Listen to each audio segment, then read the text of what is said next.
Hello दोस्तों, नमस्ते प्रणाम। मैं ललिता मिश्रा अपने यूट्यूब चैनल ललिता देहाती गीत में आप सबका स्वागत करती हूँ। नंदन वंदन करती हूँ, नमस्ते प्रणाम करती हूँ। तो आप लोग कैसे हैं? उम्मीद करती हूँ बहुत अच्छे होंगे। तो आप लोग को एक बहुत ही प्यारा, बहुत अच्छा सास बहू का चुटकुला कजरी गीत सुनाऊंगी। तो आप लोग सुनिएगा और कमेंट बॉक्स में बताना कैसा लगा आप लोग को यह गाना, और अपना प्यार दुलार आशीर्वाद देना। राधे राधे दोस्तों।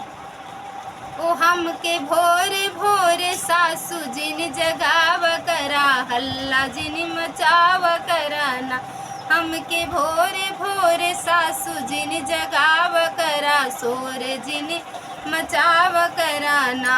हमके भोरे भोरे सासू जिन जगाव करा, हल्ला जिन मचाव कराना।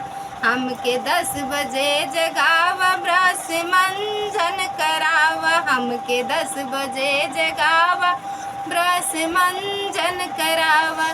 हमके चाहिया बनई के पियाव करा, हल्ला जिन मचाव कराना। हमके चाहिया बनई के पियाव करा, हल्ला जिन मचाव कराना। हमके भोरे भोरे सासू जिन जगाव करा, हल्ला जिन मचाव कराना। हमके भोरे भोरे सासू जिन जगाव करा, हल्ला जिन मचाव कराना। हम रतिया बिना घाई भोरही दे तू जगाई, रतिया बिना घाई भोरही दे तू जगाई। अपने बेटवा का खन माखियाव करा, हल्ला जिन मचाव कराना। अपने बेटवा का खन माखियाव करा, शोर जिन मचाव कराना। हमके भोरे भोरे, हमके भोरे भोरे सासू जिन जगाव करा, हल्ला जिन मचाव कराना। चूल्हा चौका करावा, पानी ननद से भरावा। चूल्हा चौका करावा, पानी ननद से भरावा।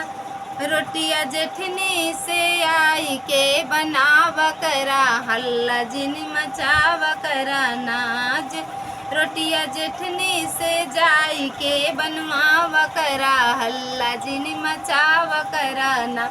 हमके भोरे भोरे सासू जिन जगाव करा, हल्ला जिन मचाव कराना। हमके भोरे भोरे सासू जिन जगाव करा, हल्ला जिन मचाव कराना। बोलो सासू मैया की।